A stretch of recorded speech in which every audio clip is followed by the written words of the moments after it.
Hi, everyone. I'm David from CSR Insights. Thank you for joining us in having conversations about good matters that improve people's lives.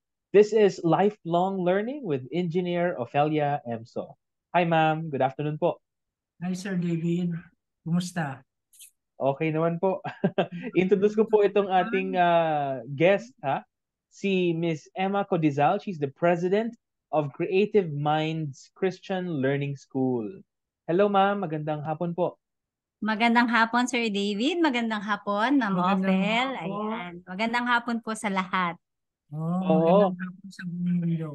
Ayan. Alam niyo sa mga nanonood sa amin, si Mrs. Socase is one of the champions of education in Las Piñas City. Tapos marami siyang mga friends na co-owners din ng mga schools. Mrs. So, tama po, si Isa Miss siya. Emma is one of Isa your, siya. ano, Sa, bata pa siya.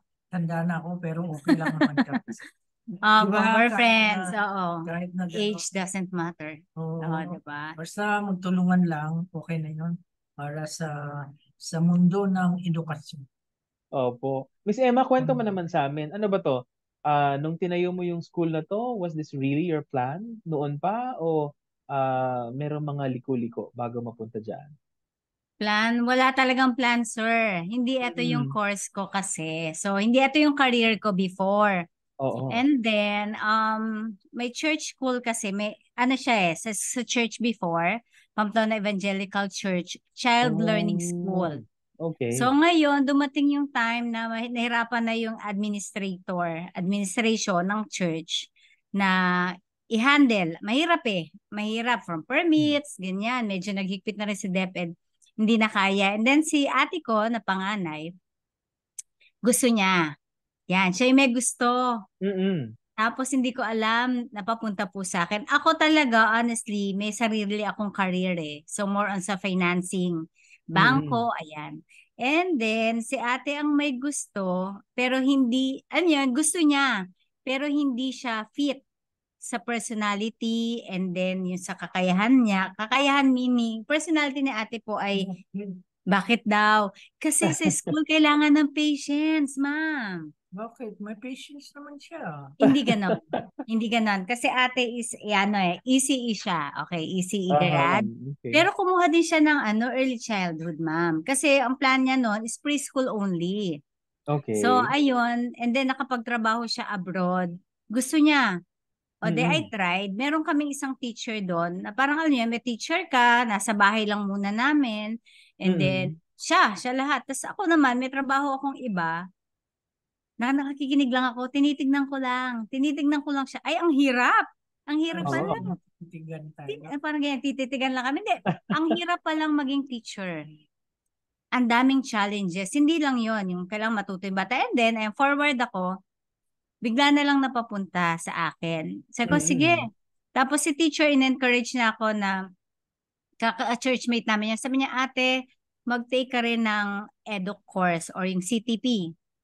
Ayan, yung 18 units. Nag-take ako noon. Sabi niya, kailangan kasi makapasa ka rin ng board. So, nag-take ako noon. Dinay ko yung challenge. Kasi ang hirap pala. Alam niyo yun, ubos na ubos ang energy pagdating sa preschool pa lang yun, ha? Really? Ayun. Tapos, ayun, napapunta na po ako. And then, nagkaroon ako ng maraming friends. Yun yung mga nag-encourage din sa akin. At saka sabi ko, challenge. Kaka-challenge talaga. Ayoko nga pong mag-grade school eh. Pero eto na ako ngayon. So, by the grace of God, lagi ko to tinitake na yung palang life mo, lalo na dito sa education, hindi ka makaka-back out. Dire-diretso continue siya. Tapos sabi ko, kapag pala nilid ka ng Lord dito sa isang lugar na to, sa ayaw at sa gusto mo, ayoko kasi talaga po.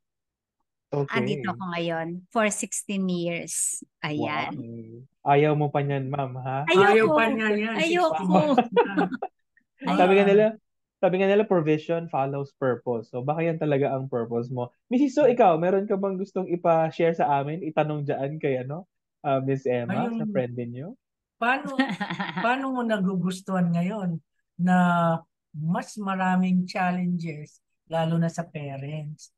Actually, sa education po, ang pinaka-challenge parents for private schools.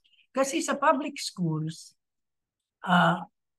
wala po yun. Walang challenge sa parents. Kasi boss doon ang teachers eh. dito parents ang boss namin. Oh, so how did you manage? Ako, ayan, mahirap talaga. Pero kailangan. Part yun eh. Yung parang, eto yung food mo, gutom ka, ay hindi man gutom, is kailangan mo kumain. 'Di ba? Kailangan mo kumain. So kahit na maghanda ang nanay mo ng ampalaya, kakainin mo. 'Di ba? So Oh, yun that's yung good. yung challenge sa akin sa parent na bawat parent naman natututunan. Okay? Mhm. Natututunan mo i-handle by Mhm. experience na lang. And at the same time, sa help din sometimes ng mga friend na, uy, ganito, ano ba yung pwede kong gawin? Pero pinaka the best, sabi ko nga, patience. Tama. Patience talaga. Not all parents naman eh. May challenge. Ang sarap i-handle ng parent na, alam mo yon, Dalawa sa isang daan. ang alin? Ang Pa, challenge ba? O dalawa, ano? dalawa. Yes, konti lang naman Hindi talaga. pero sir, draining Opo, energy. talaga. Kasi you're supposed to do the productive things sa school for the children Opo. and for everybody, for the teachers. Kasi Mhm. most of the time, teachers ang inaatake ng mga parents eh. Ah, So, ah. we go in as owners of the school. As Ganon. nanay kasi, School. nanay Mhm. tayo ng mga teachers eh. Oo. Siyempre hindi ko papayagan na ang teacher ko. Pero pag may, para sa akin, pag may kasalanan or may mali naman, ayan, we Dapat accept. ayusin. We Ganon accept. naman. And, Ganon din ako. Ganon. Kasi we learn also from those mistakes. Mhm. As I said before, wala namang perfectong tao. So, mangyayari at mangyayari na nagkakamali. Pero, dapat pag-usapan ng maayos. Hindi yung parang entitled ako na ibuli ka kasi ako nagpapakain sa iyo eh. Parang ganon yung pakiramdam ng mga minsan entitled na parents. So, isa yun sa challenges ng private school. Of course, yung tuition fees na collection lalo na ng pandemic, di ba? Sige nga, Oo, pakwento nga na-pandemya yan ng din ang aming collection. accounts. Oh no. Na-pandemya yung accounts. Hindi, but ano naman, yun naman yung partnership with parents, sir, na parang intindihin ko hanggat kaya. Mhm. Mababait naman kasi din some of the parents. Alam niyo yun, yung Most of them. most of them. Oh, most of them. Mhm. Oo. Most of them. Kaya yung challenge konti lang naman yan eh. Pero yun nga, may matututunan ka. When it comes to finances, syempre dumarating din sa challenge yung mga parents na nagkakasakit. Ayun naman yun eh. Mga valid reason naman din naman. Ang maganda lang, darating yung panahon, binabalikan ka pa rin. Oh. Ayan, babalikan. And they appreciate kung ano yung ginawa mo sa kanila during tough times ng kanilang buhay. Mhm. Mayroon talaga bumabalik sila kasi nagpapasalamat dahil sa sa experience nila na inintindi mo sila during their financial breakdown. Mhm. So, ang lang, kaya mo ba? Ikaw yung may-ari. Kaya mo bang anuhan mo na tapalan? Abunuhan. Yun nga, abunuhan. Kaya mo ba? Kasi kailangan mo magpasweldo sa teachers. Yes. Tapos, nung pandemic, spray ng alcohol. Ang mahal. May mga requirement pa sa atin. Kailangan may foot bath na Oo, tapos hindi naman nagamit. May araw-araw. Oo. Diba? Yung mga stickers mo dyan sa dinadaanan, kahit online ka, mayroong po yun. May requirement na lagyan mo yung school mo ng ganon. So, we learn from those experiences, lalo na nung mag-online. Kasi talaga po, grabe yung di ba? Stress natin, hindi natin alam Aralin mo lahat, no? ang gagawin, aralin mo lahat yung paano ba mag-online. Kasi we never did it before. Mayroon tatlong schools dito, partial, na mayroon na silang dati. Ready sila eh. Ready sila. Tsaka may mga IT talaga sila. Oo, kami wala.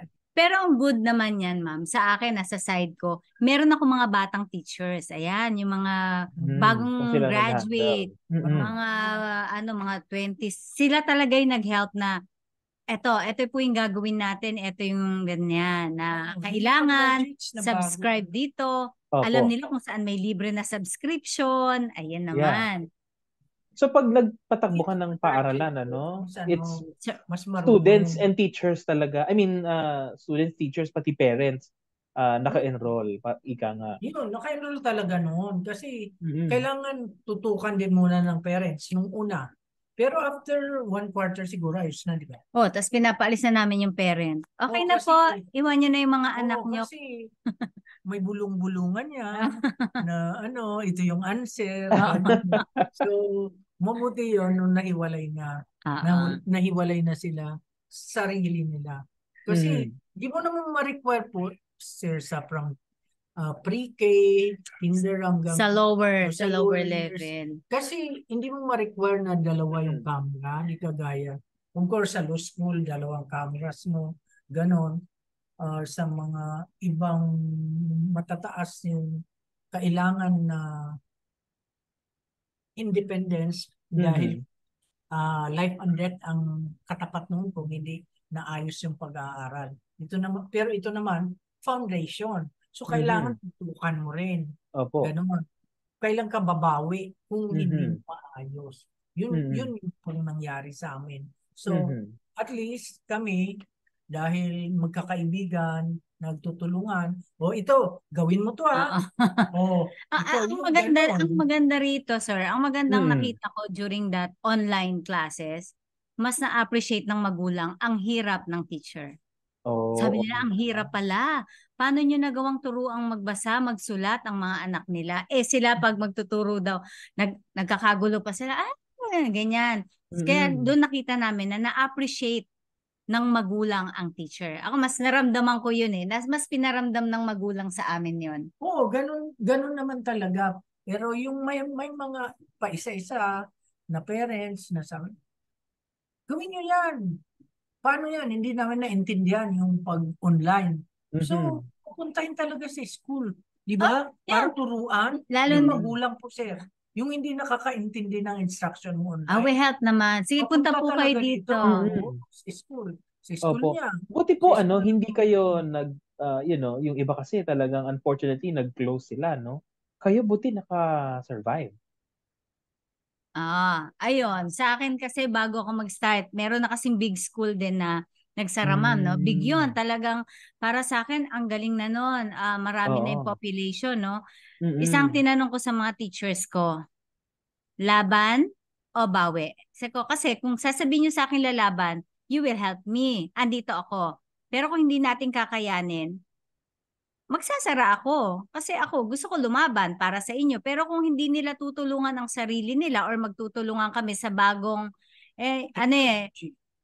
embracing the challenges. Ayan yun eh. Mm. Pag sinabi nilang hindi nila kaya, mahihirapan sila, ayoko po.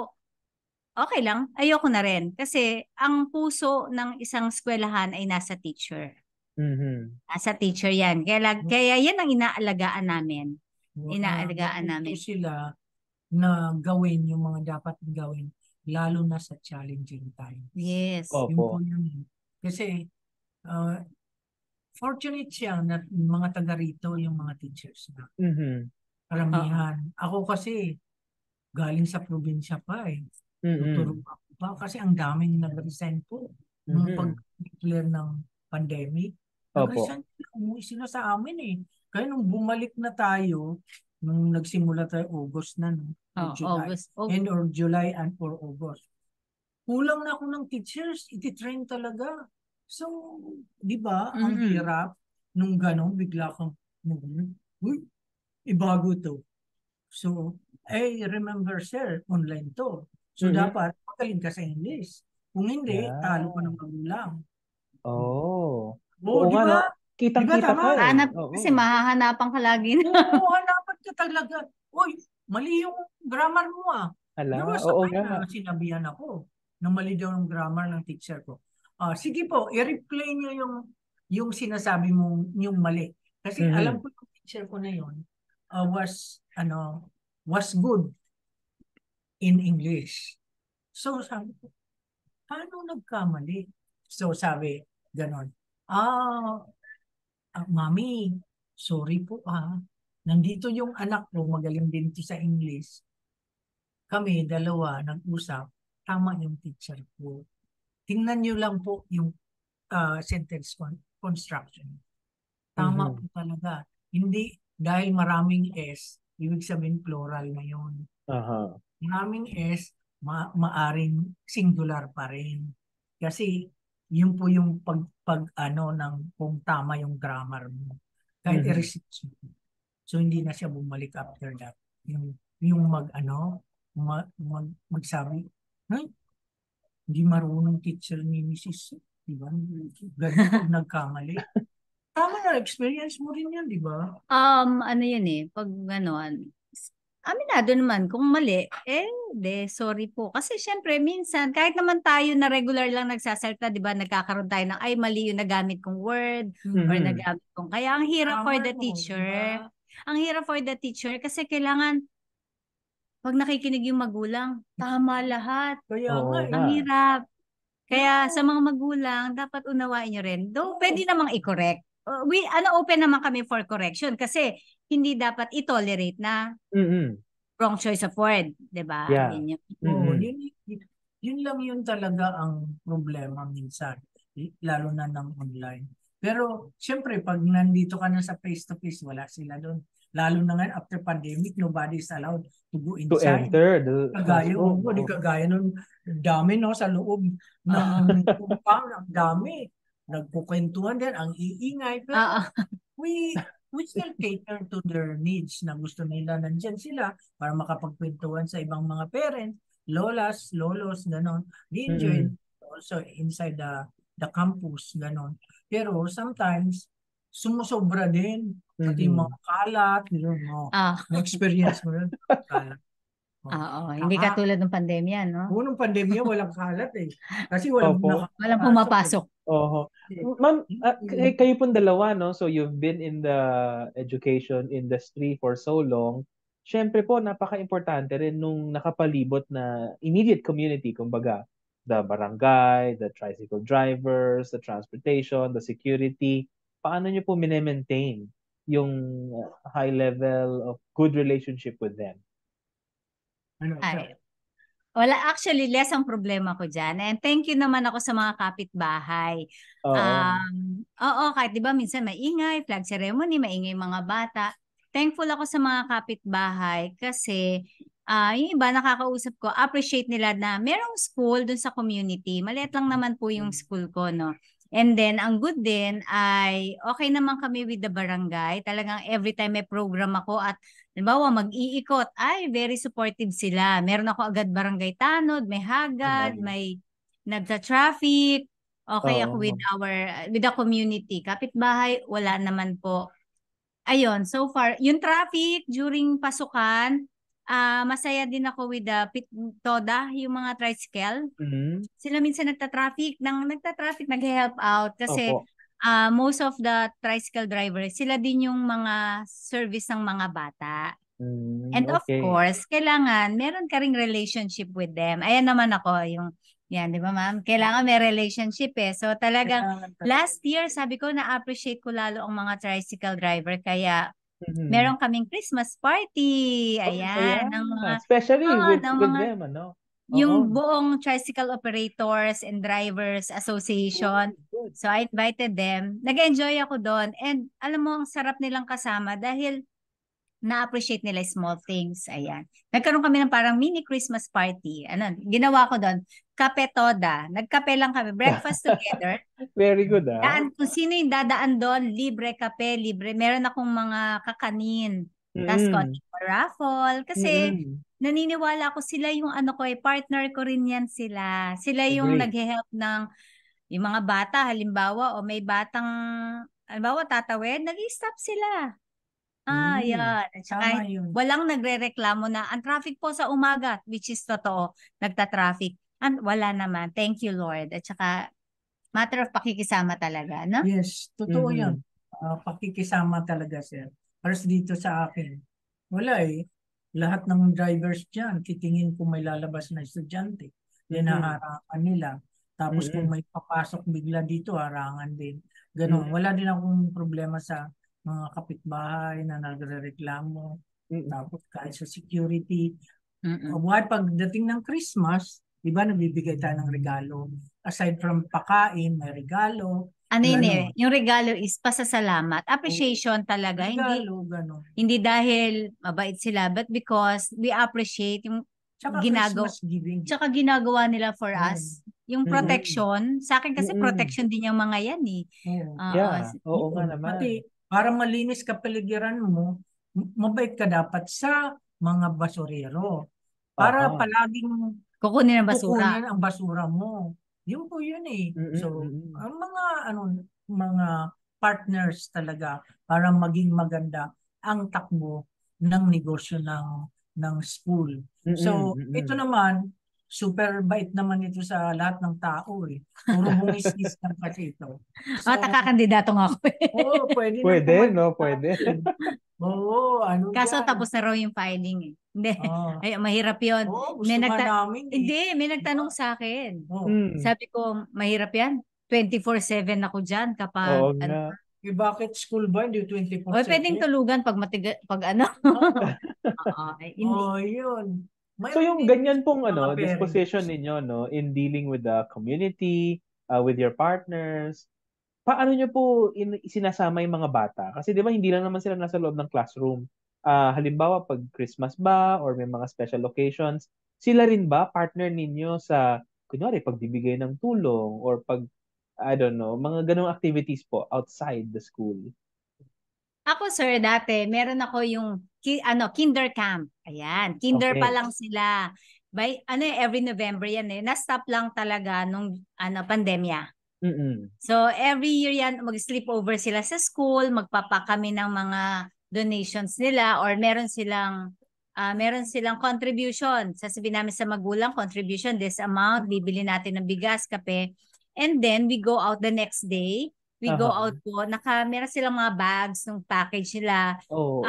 Nagpupunta kami. So kung randomly, kung sino yung makita lang, sakali ba, magbubuko. We give. Tapos, ayun, part nyon. And then also sa akin, kasi we teach them, halimbawa po, gusto namin, tatawagin nila yung kanilang mga kasama sa bahay or yung mga kuya na driver as kuya. Yung alam mo yun, the way na paano mo sila i-address, address mo siya yan as ate. Kasi even kami sa school, mga teachers, ate, kuya, yung mga pangalan ng mga tricycle driver. Kasi mahalagang tao sila eh. Mahalagang tao. Yun yung teaching them na paano mo i-treat ang bawat tao equally. Equally. Mahalaga na tinuturo sa bata. Hindi porket siyang ang nag-aalaga sa iyo is ganon. Kailangan respect everyone. Yan. So yung part nawala na kasi sir yung giving namin eh. Yung giving namin dahil nga nagpandemya. So ayun, sana mabalik. Hopefully mabalik namin 'yon. Ngayon pa lang kasi nag face to face eh, no.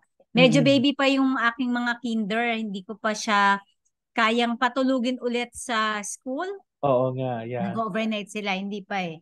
Iba yung bata ngayon, medyo ngayon pa lang sila nakakalabas ng bahay bago sa kanila everything around them. Yeah. Mayroon po talaga ng mga programs na gano'n, kagaya Christmas party, Halloween, mga ganyan, isasama mo sila. Tapos, kagaya ng Christmas giving, sila magbibigay sa mga tricycle drivers, sa security guard, sa basurero, gano'n. Kasi part sila eh. Yeah, ng family. So they have to help also. So that they are well loved by everybody around us. Alam niyo naman, Christmas, gift giving. So, gano'n. Kung may bagyo na minsan nagsasabing depend, let's contribute, we contribute.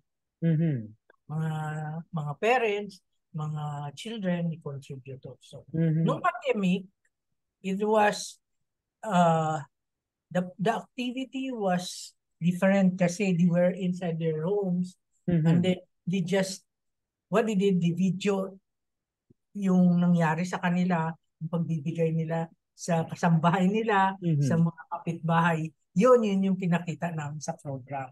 May ganun naman kayo. May ganun talaga para mayroon lang silang ma-enjoy na activity during yung pandemic. Kasi kawawa naman eh. Na, kasi nung first Christmas naman, medyo nagduwag. Kaya they were able to also give to their neighbors. Opo. And also pala sa amin dahil may church, no? May church Yes, ma'am. kasi binibuild din namin yung mga Sunday school for kids. Mhm. Yung alam niyo, nagbakasyon, we ask parent na pag merong silang mga sobrang crayons, pencil, notebook na yan, they donated naman. Mahalaga yun kahit sa mga crayon para sa Oo. mga activity ng bata, ayun. Yun po yun. So depende kung saan ka Situate, ano? situated para makatulong ka sa kapwa sa around the Opo. community. Ang Ganon. galing. So yun po yun talaga ang kailangan gawin na para matuto din sila makisama sa lahat ng tao, lahat ng klaseng tao, kahit bata pa sila. Actually, this should start like that, diba? Oo. Kaya nga sabi, train up a child in a way should go. Yun yung aming sa school. Oo, yun yung dapat gawin ng lahat. Para yung mga bata, hindi lang sa bahay natuto, Sa school. reinforcements Sa school. Kasi waking hours na sa bahay, so we reinforce whatever they have to do. Partner talaga kailangan no? To be good as citizens of the community and of the world. Sabi nga nila, aanhin mo yung matalino ka naman, pero hindi ka marunong makisama sa ibang tao. Diba? Walang kwenta yun Opo. Diba yung mga bata na akala mo sila yung napakagaling. Sila yung center of the world. Parang ganyan. Mayayamang pamilya, tapos hindi naman marunong makisama. Anong masasabi mo? Hindi, ako basta lagi kong sinasabi sa mga bata, mas gusto ko yung batang mabuti, batang mabait. Ayan, yun yung mas gusto ko i-build kasi hindi ako matalino bata academically, no? Pero matatalino na kasi ang bata ngayon, sir. Given na yan, ayun ang nakita ko, magagaling ang bata ngayon. Pero kailangan nating hubugin silang mas maging mabuti. Mabubuti na rin yung bata, pero mas maganda pa na partner ang magulang at ang school and community na i-mold sila na mas maging mabuti. Mabuti na po sila, matalino sila. Given na yan Pero mas maganda yung batang mabuti. Ayan. Bibihira ngayon. Magaling naman. Matatalino bata ngayon, akad. Sir, ang gagaling nila. Bihira yung hirap na hirap talaga, sir. Opo. Kasi at home also they're being trained by parents. Ganon, yung yaya, ganon. They watch shows na maaring pang educational na shows. Kung tama yung i-guide sa kanila. So, dapat lang talaga partnership with the parents and the community to make sure that these children grow up to be contributors to that society. Kasi pag wala yun, wala din kailangan natin yun. Kaya sir, ang sarap pag may parent na talang partner. Ay, talagang appreciate namin yan. Ayan. Ang galing. Masarap yung may partnership talaga with the parent na pagtulungan natin, anong kailangan natin gawin. Tapos yung masarap yung may parent na nagpa-follow up. Sure, anong kailangan namin? Ano pa bang kailangan nating i-help together? Yung maramdaman mo na, partner talaga ako. They trust us. Ayan. Sarap. Pero mayroon isa, dalawa dyan. Tatanong sa'yo. Kung hindi nila gusto yung grades. Bakit ganyan lang yung grades ng anak mo? Matalino naman yung anak mo. Kailangan makapasok sila sa science school. Paano mo gagawin? Eto po, orientation pa lang, maraming components ang grades, 'di ba? Maraming components ang grades. And of course, kasi the tradition... Pero nakakalimutan nila yun. Pag andyan na. Hindi, pag traditional kasi natin noon, kapag nakita ng parent na maganda yung grade sa paper, okay. Hindi po. Per DepEd na to, iba-iba. May mga kanya-kanyang components tayo. May written work. Yung exam is mababa na lang. Performance task. Ayan yung ginagawa ng actual. 'Di ba? Na makita ko magpe-perform ba to. Recitation. So kailangan recitation, behavior. So minsan makakalimot. For me kasi talaga Grades is just a number. Totoo lang. Ayan. Kailangan talaga, ma-mold talaga natin yung mga anak natin na meron pa, more than grades, meron pa tayong mas mahalaga. Opo. Unang-una, yung ano ba? Yung ating Kabutihang loob. kabutihang, maging mabuti talaga. It follows kasi. It Everything will follows. follow pag ganyan.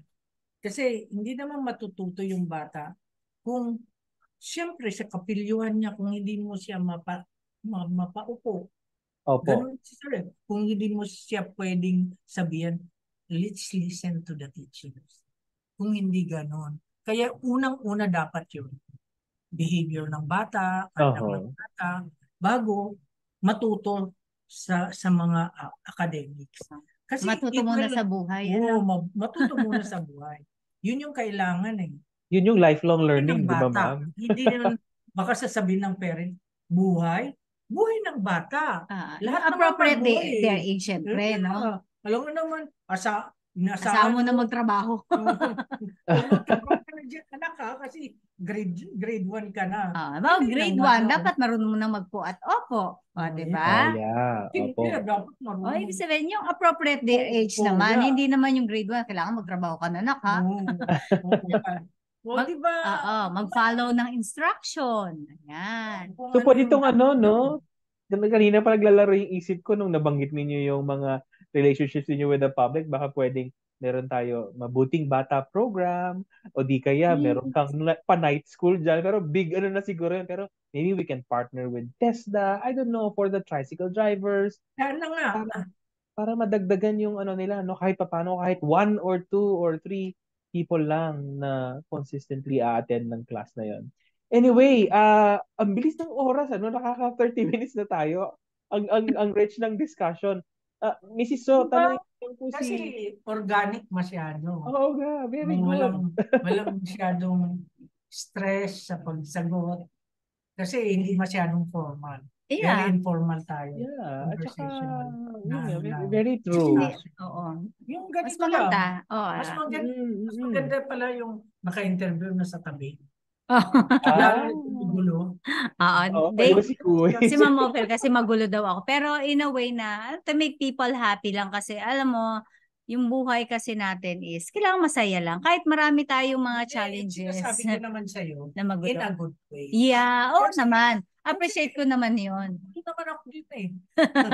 Super gulo din. Pero, the parents enjoy the way I talk to them also kasi minsan binibiro ko lang sila para ako din. Kasi yung kailangan pag may problema na sila, dadagdagan mo pa ba? Hindi, mag-share tayo. Hahatian natin, even naman kami or meron silang teacher, anong gagawin? Kailangan kasi i-help mo sila para ma-feel nila na, you belong to the family. Hindi tayo magkaaway. Help kita. Magtulungan. Sa lahat naman. Kahit anong relationship sa buong mundo, kailangan yun talaga. Kasi hindi pwedeng ikaw lang mabuhay, yung iba wala. Dapat lang talaga magtulungan sa lahat. Kasi kung nandyan yung pagiging mabuti mo, it robs other people to be good also. Di po ba? Hawa-hawa yan. Hawa-hawa. Hawa-hawa. So, yun talaga na kahit magulo kami nag-usap, natututo rin naman kami. Sa isa't isa. Ang dami ko natututunan dito sa nakikinig lang ako dito pero... Gusto niyo ba ng part 2? Pwede, why not? Grabe kasi pag-usap sila eh. Alright.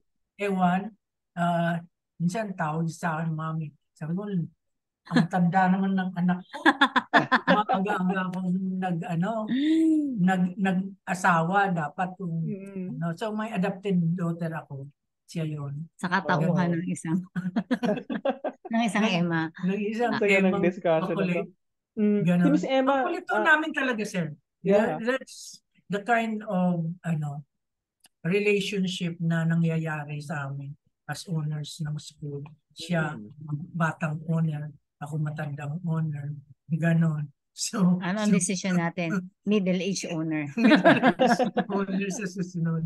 So, yun. Kaya kung magkape, hati kapatid. Hindi kami nag-order ng ng dalawa, isang 20, tapos ate, tapos dun sa pastry, ate din. Huwag kang Ganon. magme-mention ng pangalan ng store, baka Dati mag-sponsor. kasi, Baka mag-sponsor. sana, Oh, why not? Di ba kasi, ganon, kasi, nagtitipid din. Siyempre, makatipid din natin kayo eh. Oo. Dagdag kumulang, dagdagan ng Hot water. Diba? Kasi Ayan. yung Akala ko dulo, dagdagan ng wala na- order. Dadagdagan ng hot Hindi po, water dagdag lang. ng hot water. Hot water Kita mo ng lang. hot water. Dagdagan po namin. Na ano na yung thirst sa coffee. Ganon. Okay. Tapos, kuhanin pa namin coffee grounds pang kuskus ng mukha. para gumanda. Opo. Miss Emma, Diba? sige, meron akong isang, siguro, final question ko na po ito. Para sa mga gustong mag-umpisa ng eskwelahan, na, alam mo yon, bigla na lang nilang na-realize siguro, may revelation na, sige, parang ito yung path na gusto kong sundin. Meron ka bang 2 or 3 tips sa kanila? Yung character na dapat meron sila, mga practical skills na dapat matutunan nila. Ako, number 1, ready yourself. Manakot, no? Hindi, tatag ng loob. Tatag ng loob talaga. Lakas. Kailangan malakas ang loob mo na suungin to. Kasi, ewan ko, pero parang tingin ko kami ni Ma'am Ophel, we run the school. Secondary, hindi, pangit kasing sabihin na secondary yung money, no? Yung income. Pangit, parang ipokrita po, no? Pero, kailangan number 1 is ready yourself. Kailangan mo ng mahabang pasensya at pangunawa. Pangalawa, pera. Ihanda mo talaga yung kahit Kasi anong mas business. Mas maraming requirements na po ang DepEd. Size ng rooms, size ng lot, ganon. Malaki na po talaga ang requirement kumpara ng alas double na yung requirements sa mga kailangan mo talaga yun. Tapos, yung understanding na ito pala yung kailangan ko. Sino yung pwedeng tumulong sa akin? Kung yun talaga ang gusto ko. Pangatlo sa akin kasi is kailangan yung pakikisama. Kailangan meron ka nito sa bata, sa magulang, syempre sa mga teachers, sa empleyado mo, sa community. Buong community to. Buong community. From katabi mo, sa gilid mo, sa likod mo, hanggang yung mga officials. Kasi ang mahalaga sila. Church, kasama yan. Barangay, dun muna tayo sa small. Families, yun ang kailangan Kasi ang hirap kapag hindi ka nila maunawaan. Halimbawa, iikot kami. Alam niyo, ingay-ingay doon sa community namin pag magpaparade kami. Pero gusto ko yung mukha nila na nakasmile sila. Ayan. Kasi kung hindi ka marunong makisama, sisimangutang ka nila. Pero parang pag umiikot ako minsan, ma'am, hindi mas pagano. Parang kawaii, feeling ko Miss Universe. Kasi alam niyo, gigising ka po ng umaga, ang dami ko na, bago ako makarating sa school, ilang meters lang, 100 meters lang. Bahay na. Tawag dito, nakasmile ka talaga lagi at saka lahat talagang everyday kailangan good ang morning mo, sir. Ayun yung mahalaga para sa akin. Hindi pwedeng may problema ka, nakasimangot ka, dadaan ka sa kanila. Huwag mo sila idamay. Kasi wala man silang kasalanan Nice. Yan talaga. Sabihin, kailangan yung total personality mo na ayos po. Na ready ka. Na ready kang magmahal sa hindi ka mahal-mahal. Na ready kang magbigay ng kindness sa mga taong hindi marunong maging mabait sa'yo.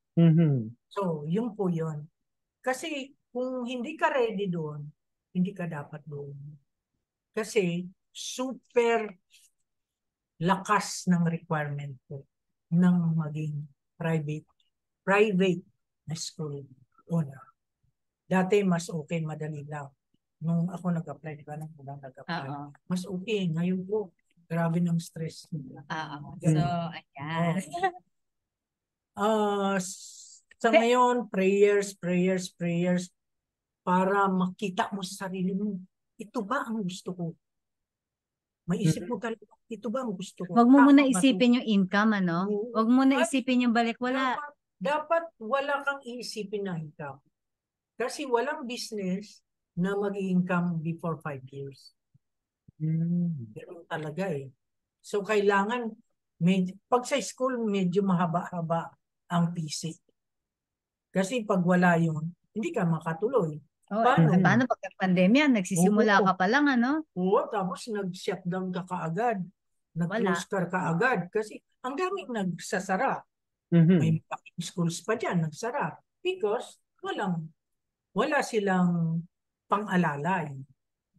Hindi mo naman pwedeng hindi sweldoan ng teachers just because may pandemya. Oo. Ay, paano? Kailangan din nila ng ano. Oo. Yun, sir. Sa akin talaga. Kailangan sigurado ka.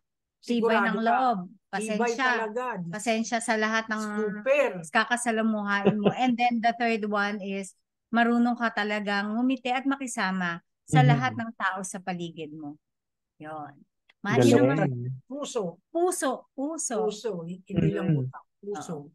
Thank you. Mrs. So, ikaw meron ka pa bang gustong ihabol na tanong or final message for our audience? Final message po sa lahat ng nakikinig. Sana magtulungan tayo sa lahat, hindi lang sa school, sa lahat, sa community natin, para makita ng mga anak natin, yung mga kabataan, na we are the right role models sa mundo na to. Kasi mahirap na ang mundo. Tapos, kukontrahin pa natin yung hirap na wala naman tayong magawa. So, ang gagawin na lang natin, maging mabait sa isa't isa. Kung ano yung pwedeng makapagbibigay ng ngiti sa mga mukha ng bawat tao, itry natin, ibigay. Kasi kung nag-smile yung tao, ang sarap makita. Ang sarap tingnan, kagaya ng mga tricycle drivers. Pag daan ko para mag-walking, good morning ma'am, nakakahawa yan eh. Diba? Nakakahawa na makita mong bukas ng mga mukha nila na gano'n, na dati mga nakasimangot yan, nung hindi ka pa nakilala, na gano'n ka pala, nung nakilala ka na, nandyan na yung respect. So, respect one another, kahit ano sila, kahit sila yung nasa laylayan, you should respect them. Kasi wala naman wala naman bayan sa mundo natin na walang tao na nasa laylayan. Thank you po, Mrs. So. Thank you, Miss Emma. Mrs. Ophelia. Thank you. Thank you. Thank you. Natin. God bless you po. God bless us all. Yeah. Opo. Thank you so much. This is Lifelong Learning with Engineer Ophelia Emso. I'm David. God bless you.